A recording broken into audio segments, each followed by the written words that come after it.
Good afternoon, everyone. The assigned topic for me is the learners with learning disability such as dyslexia, dysgraphia, and dyscalculia. So let us start. First, dyslexia. What is dyslexia? Dyslexia is a common learning difficulty that can cause problems with reading, writing, and spelling. A specific learning difficulty, which means it causes problems with certain abilities used for learning, such as reading and writing. It is possible for a dyslexic person to be able to read very well, yet find it extremely difficult or impossible to write or spell. It is important to understand that when a dyslexic person sees letters or words reversed or mixed up, there is usually nothing wrong with her eyes.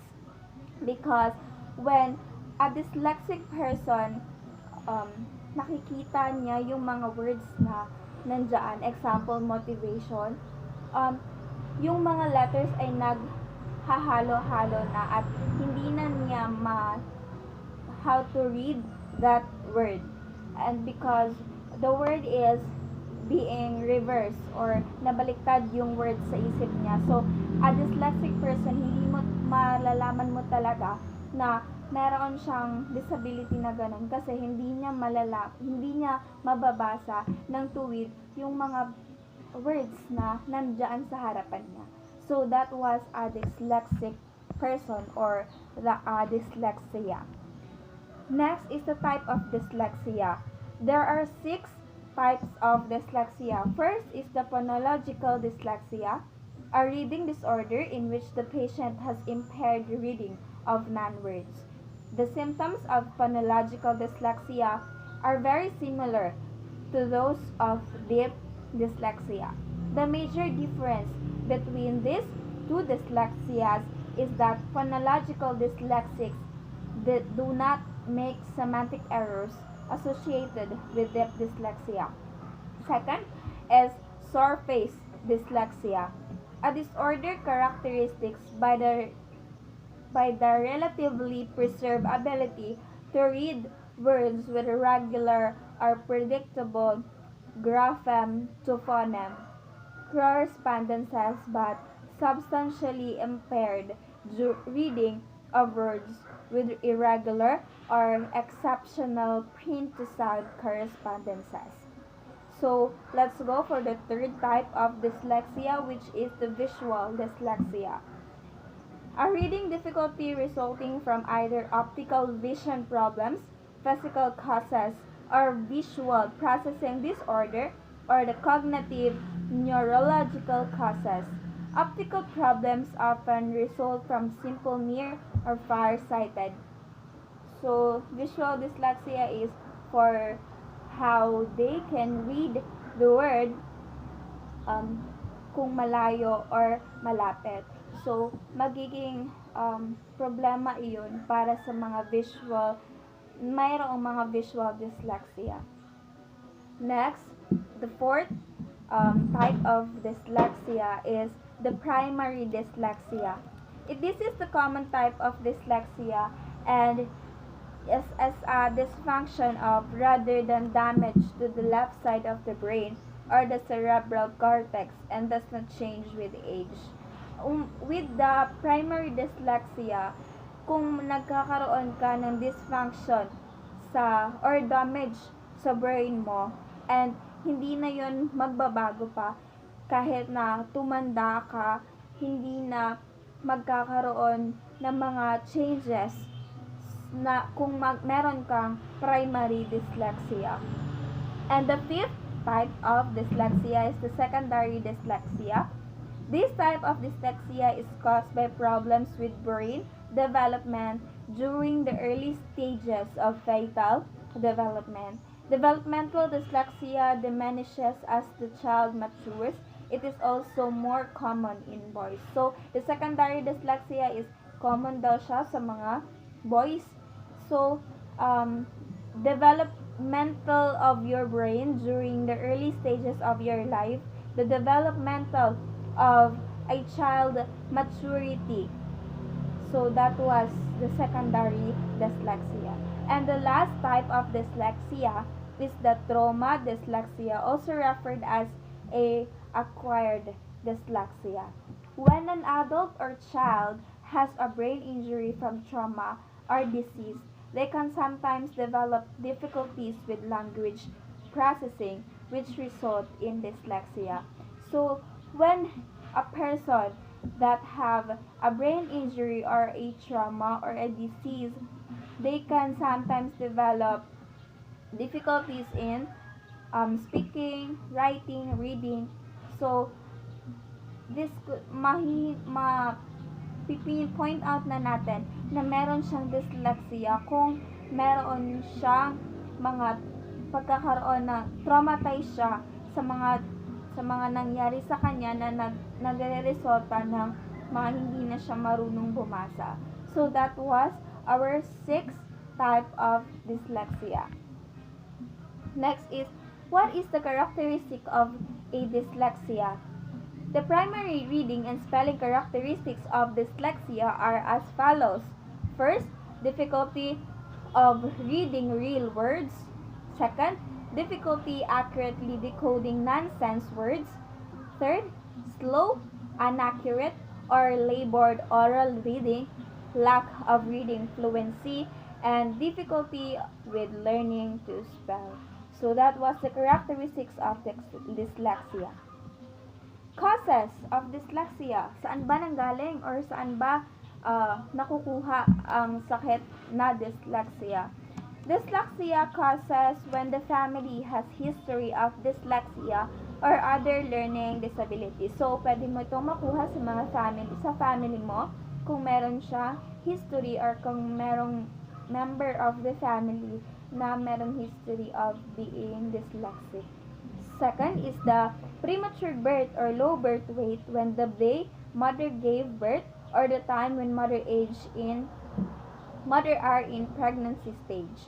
Exposure during pregnancy to nicotine, drugs, alcohol, or infection that may alter brain development in the fetus that can cause the baby have this kind of condition.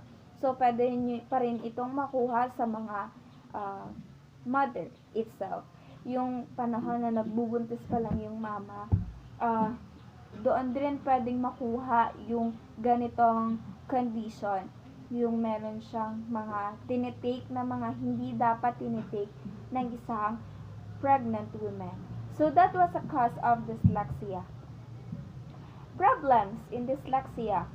Difficulty holding and following a list of auditory instructions. First, listening and taking notes at the same time. So, yung mga taong may dyslexia, hindi nila kayang makinig at the same time, magsulat ng mga pinakikinggan nila. So, that was one of the problems. Next is the organizational problems of all kinds, including time management. So, hindi rin nila kayang mag-handle ng time management. Third is the difficulty with new words, word finding, or pronunciation. And last is difficulty dealing with abbreviation. So, yung mga taong may dyslexia, hindi nila kaya magkaroon or mag-deal with the abbreviation or mga bagong words na kanilang may encounter. Next, what is the challenges in dyslexia? Dyslexia affect the way that the brain processes written materials, making it more difficult to recognize, spell, and decode words. The effect of dyslexia vary from person to person. People with the condition generally have trouble reading quickly and reading without making mistakes. It affects a child's ability to recognize and manipulate the sounds in language. Kids with dyslexia have a hard time decoding new words or breaking them down into manageable chunks they can then sound out. This is the challenge because the students have difficulty with reading, writing, and spelling. So you will be easily recognize a kid or a learners with a dyslexia. So that was the challenges in dyslexia. And what is the struggle of people that experiencing dyslexia? People with dyslexia can be left untreated. This disorder may lead to low self-esteem of one's person, behavioral problems, anxiety, aggression, and withdrawal from friends, parents, and teachers. And some struggles is problems as adults is that the inability to read and comprehend can prevent from reaching his or potential to grow more abilities and potential to be more. So that was the struggle of the people with dyslexia because with this disorder, um, nakakawala sila ng confidence sa sarili kasi hindi nila magagawa yung mga gusto nilang gawin sa buhay kasi nga nagkakaroon sila ng ganitong disorder. Kaya parang nahihiya sila sa mga tao na nakasasalamuhan nila sa kanilang paligid because they have already noticed that they have this disorder na hindi naman normal, na hindi naman sila magiging in the society because of this disorder. Second learner's disability is the dysgraphia. So what is dysgraphia? Dysgraphia is a learning disability which involves impaired ability to produce legible and automatic letter writing and often numeral writing, the latter of which may interfere with math. Dysgraphia is rooted in difficulty with storing and automatically retrieving letters and numerals. Dysgraphia is a specific learning disability that can be diagnosed and treated. Children with dysgraphia usually have other problems such as difficulty with writing expression. So, disorder dysgraphia is parang nasa yung dalawang problema na siya. Meron siyang problema sa mga letters or even in numbers. So, that was the person that has dysgraphia. There are three types of dysgraphia. First is the dyslexic dysgraphia, a disorder where written works is illegible and the writing is bad. So, a dyslexic dysgraphia is when the spelling of a person is totally bad or hindi talaga siya marunong mag-spell ng mga words na ibibigay mo sa kanya. Second is the motor dysgraphia. These have insufficient fine motor skills, poor muscle tone, and poor dexterity. So, dito malalaman mo na ang tao ay may dysgraphia ko. Yung fine motor skills nila or your muscle tone nila ay mahina.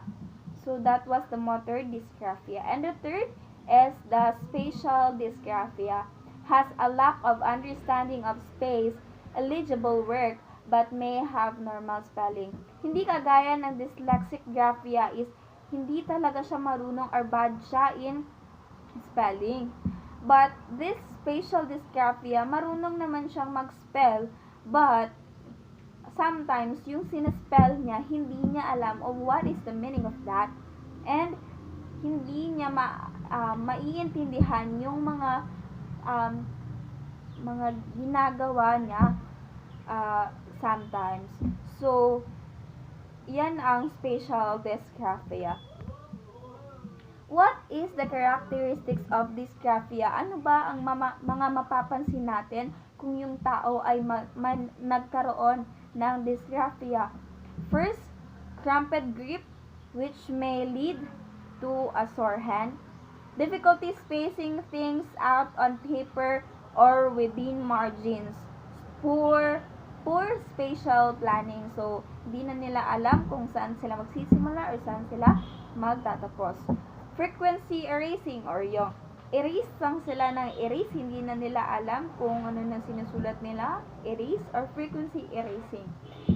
An inconsistency in letter and word spacing. So, kahit na alam nila na tapos na yung isang paragraph, magkakaroon pa rin sila ng um, kasunod kahit na wala ng spacing of words.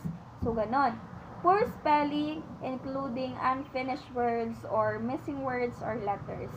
Unusual wrist, body, or paper position while writing. So, kung ganito yung position nila nung una, hindi nila magiging consistent na ganito lang yung position nila kung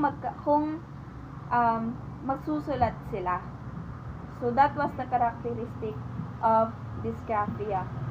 Next is, ano nga ba yung cause of dysgraphia? It is usually associated with damage to the parietal lobe of the brain. Dysgraphia is a neurological disorder characterized by writing disability. Specifically, the disorder causes a person's writing to be distorted or incorrect. Since the brain is divided into parts, each directing a different part of the body, injury to one part may compromise that function. One of the causes of dysgraphia is when the brain has difficulties to convert the sounds of language into written. Also, the difficulty of performing to control motor skills required to write. So, the causes of dysgraphia is when you have a brain injury or the damage of their parietal lobe of the brain. So, nagagaling talaga yun sa mga injury sa utak mo. So, that was the cause of dysgraphia. Next, what is the problems that encountered in dysgraphia? There are some problems of people with dysgraphia such as the following: incorrect spelling and capitalization, mix of cursive and print letters, iba-iba na yung mga handwriting nila, mix of next is inappropriate sizing and spacing of letters, difficulty copying words, slow or labored writing, difficulty visualizing words before writing them, and last is the unusual body or hand position when writing. So, yun nga, sabi ko kanina, hindi nila kaya manatili sa isang position kung sila ay nagsusulat. Next, what is the challenges in dysgraphia? Dysgraphia refers to a challenge with writing. It impacts skills like handwriting, typing, and spelling. There are many people with dysgraphia can improve their writing skills. Some people may have only impaired handwriting or only impaired spelling, while others have both. So, people with dysgraphia are hard in handwriting, typing, and spelling. So, but there are some people with dysgraphia that they are also impaired handwriting only or impaired in spelling. But some there is also both. They are impaired in handwriting and spelling. So that was the challenges in dysgraphia. Next is, what is the struggle of people with dysgraphia?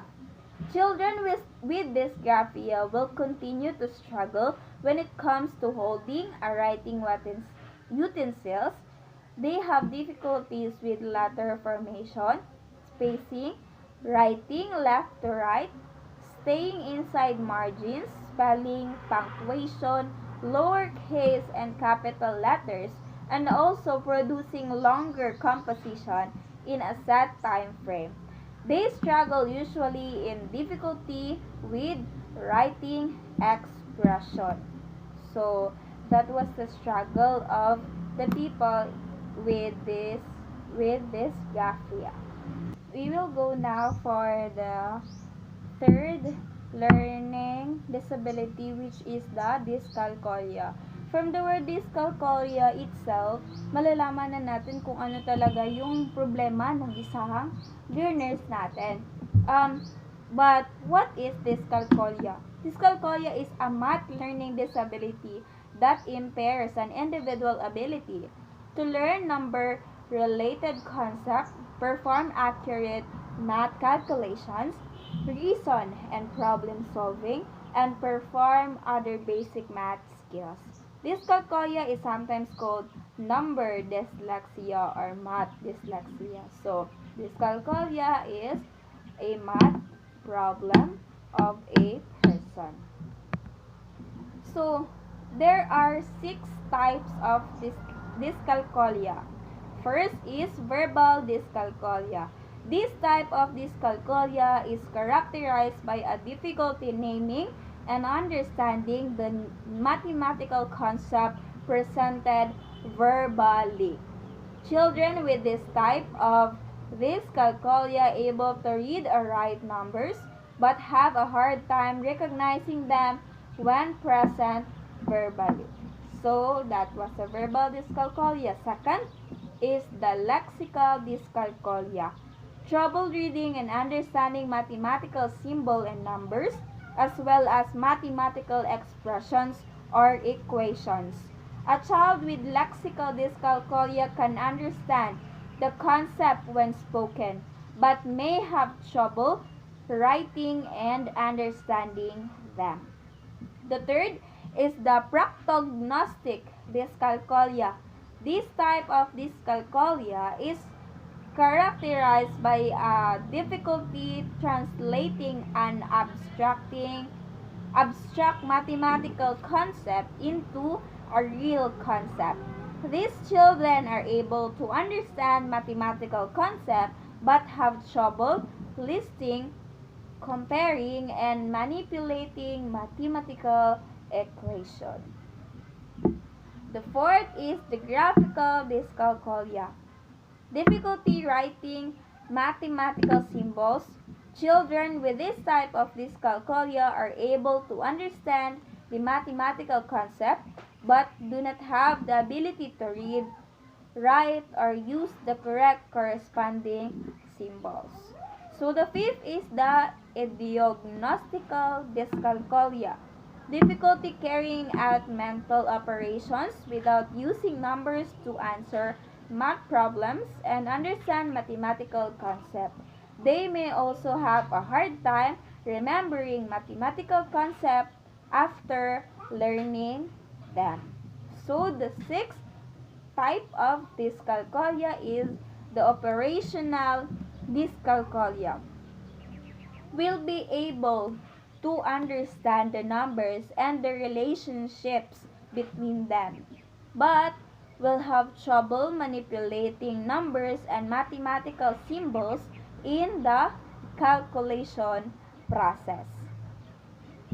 So what is the characteristics of dyscalculia?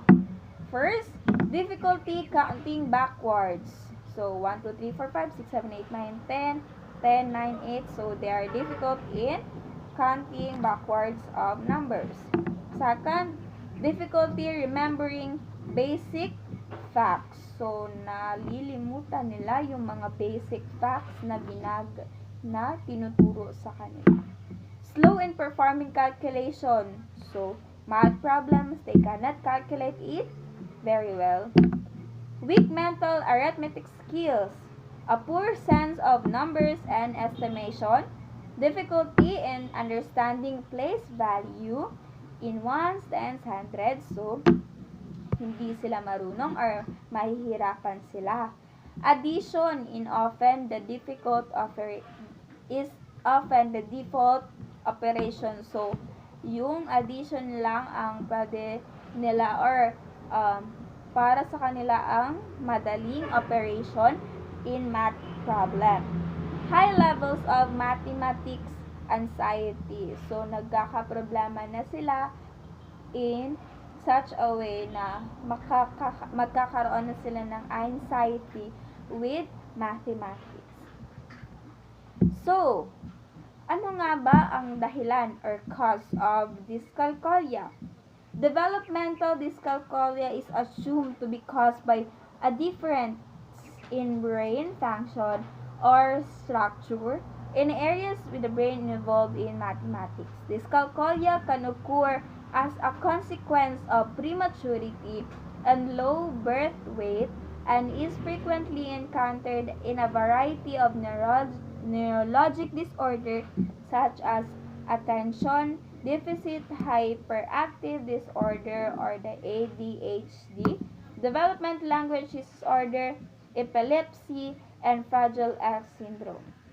In addition, factors such as premature birth and prenatal exposure to alcohol or said to affect mathematical abilities in children. So, meron din palang epekto yung premature birth ng isang bata or the prenatal exposure ng mama na nag-aalcohol. So, maapektuhan din doon ang isang bata kung ang mother ay hindi nagiging responsible, kagaya lang ng sakit na dyslexia. So, what is the problem encountered in dyslexia? Dyscalculia,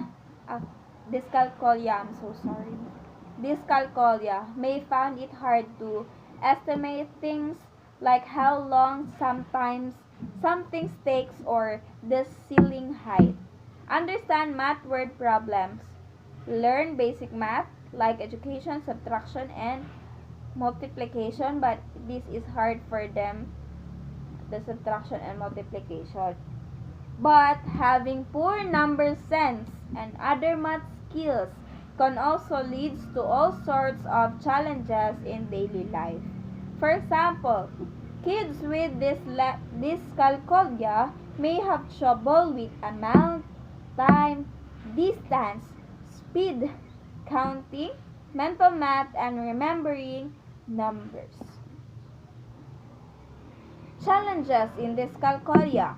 People with this disorder are having difficulties and experiencing these challenges.